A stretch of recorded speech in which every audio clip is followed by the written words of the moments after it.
Hi guys, I would like to share my experience on how to get Mexican residence. After watching this video, you can also apply for Mexican residence by yourself. There are mainly two parts to get Mexican residence. First, you will need to get a visa.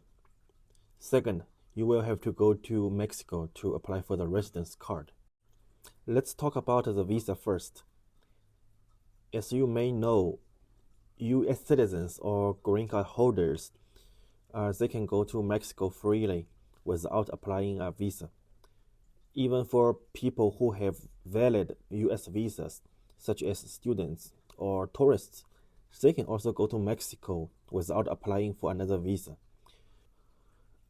However, this is only for traveling, for a short-term stay. If you want to go to Mexico for residence purpose, you will have to apply for a special visa. They call it residence visa. You will need to apply for a residence visa from a Mexican consulate. There are many Mexican consulates in the United States. It is not necessary for you to apply from the one in the same state of your residence. You can apply from any consulate. It is interesting that I realized with different Mexican consulate, they have slightly different working policies, such as requirements for financial ability, such as the speed to process the applications. For example, if your monthly income cannot meet the requirement of the consulate in your state, you can try another consulate in a different state to see whether they have a lower requirement for monthly income. Once you have decided on the consulate to apply to, visit their website and check the visa page for residence visa requirements. In general, applying for a Mexican residence visa is the most straightforward and relaxed experience I have ever had when applying for a visa from another country. The most important factor of your visa application is your financial ability, such as your monthly income, your pension, your savings, and so on. As you can see, this is a financial requirement for a residence visa from the Mexican consulate in Portland, Oregon.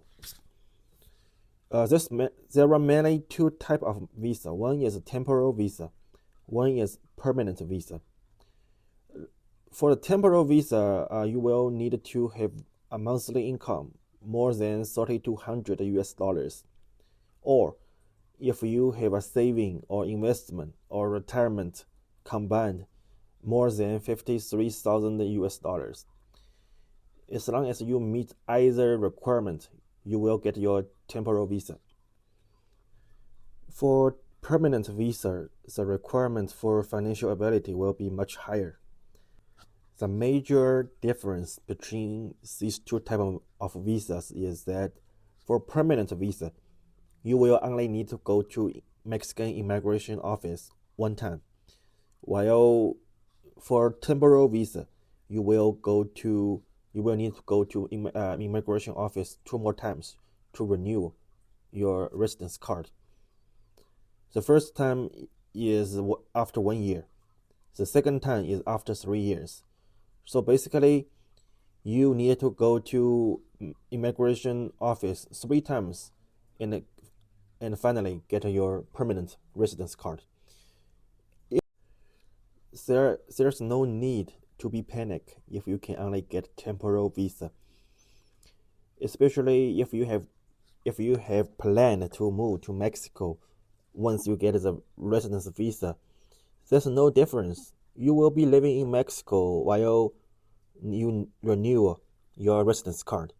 So there's no difference.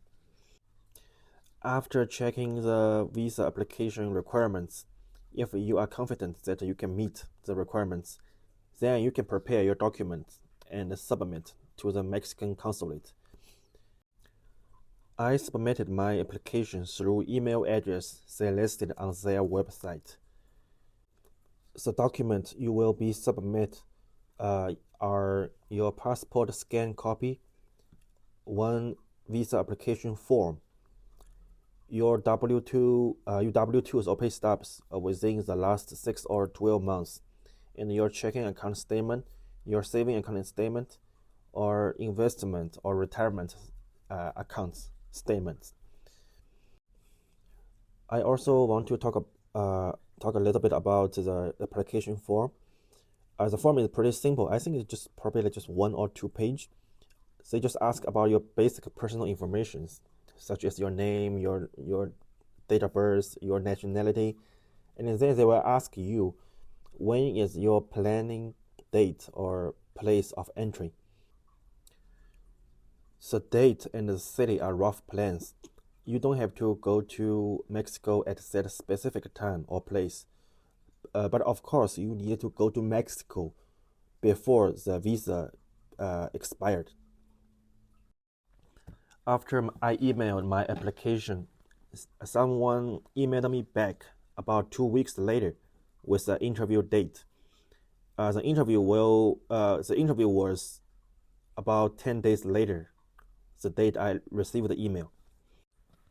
When you go to the Mexican consulate for your interview, you don't need to bring the documents you have already submitted. What you will need to bring will be your original passport, one passport photo, and one most recent W2 or pay stubs. The interview was pretty quick. The officer just asked me what I do for a living and what's my plan. And later she took a picture of me and did my fingerprint. The interview was the interview just took about 10 minutes, and she took my passport to somewhere, and I paid a visa fee of $51. About like 10-15 minutes later, she brought my passport back with a residence visa. Okay, so the first step we are done. We already get our residence visa. The next step, we will need to go to Mexico to get a residence visa. Before that, I want to remind you that your residence visa will be valid for 6 months. And you can go to Mexico to apply for a residence card within 6 months. After 6 months, your visa will be invalid and you need to apply another visa.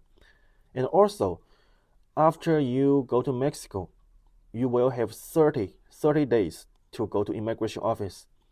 Like example, yeah, if you once you arrive in Mexico, maybe you will go travel or do something first, but do not delay. Do not stay more than 30 days before you go to immigration office to do the process. Technically, you can go to any Mexican city, as most of them have immigration office.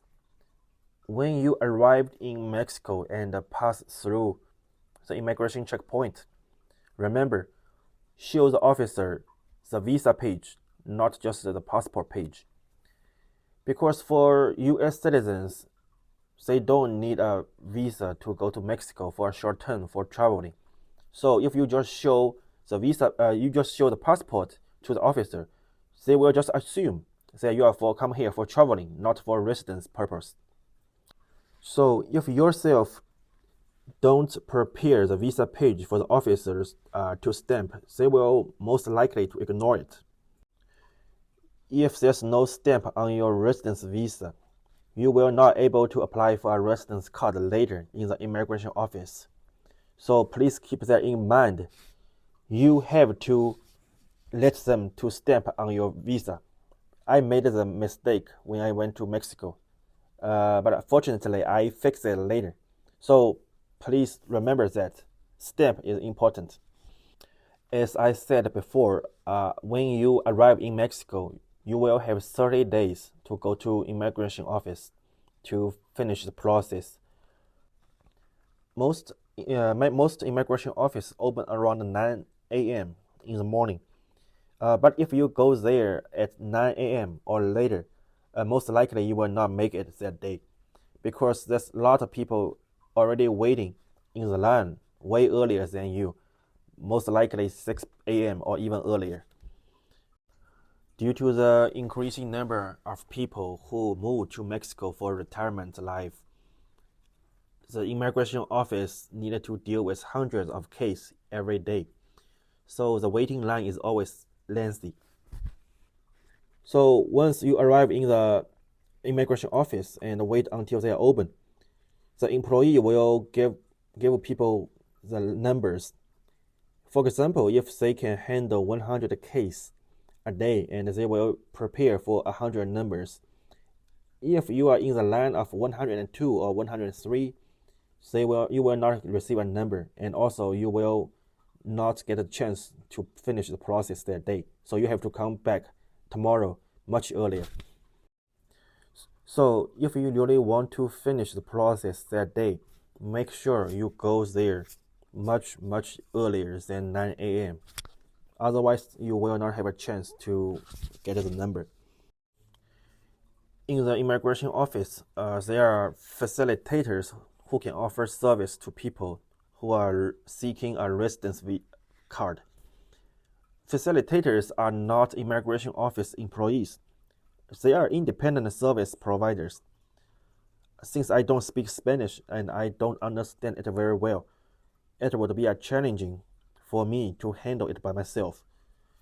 So I hired a facilitator to help me finish the process. Facilitators can not only help you wait in the line early in the morning, but also can assist you in communicating with Mexican immigration officers and prepare documents or filling out the document for you. But if your Spanish is very good, you may not need to hire a facilitator. For those who are not proficient in Spanish or who want a smoother process, I recommend hiring a facilitator. My facilitator charged me 4,500 pesos for this service. It's roughly about 200 to 300 US dollars. Some facilitators may charge more, or some may charge less. Facilitators are available in almost every Mexican city, and you can find them on Facebook or online. As for immigration office, they charged me roughly 5,000 and something peso to get the card. I don't remember the exact amount. And you can use Visa or MasterCard for the payment in the office. In most cases, you will get your residence card same day. Even though the residence card is for long-term residence, technically, you can leave Mexico once you get the residence card. There are no restrictions.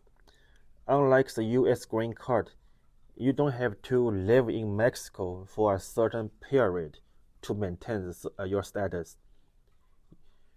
You only need to renew your residence card when you are required to, like 1 year or 3 years period. In general, getting Mexican residence is relatively easy and straightforward. For those planning to move to Mexico, I hope my video can guide you through the process of getting Mexican residence. Good luck to you.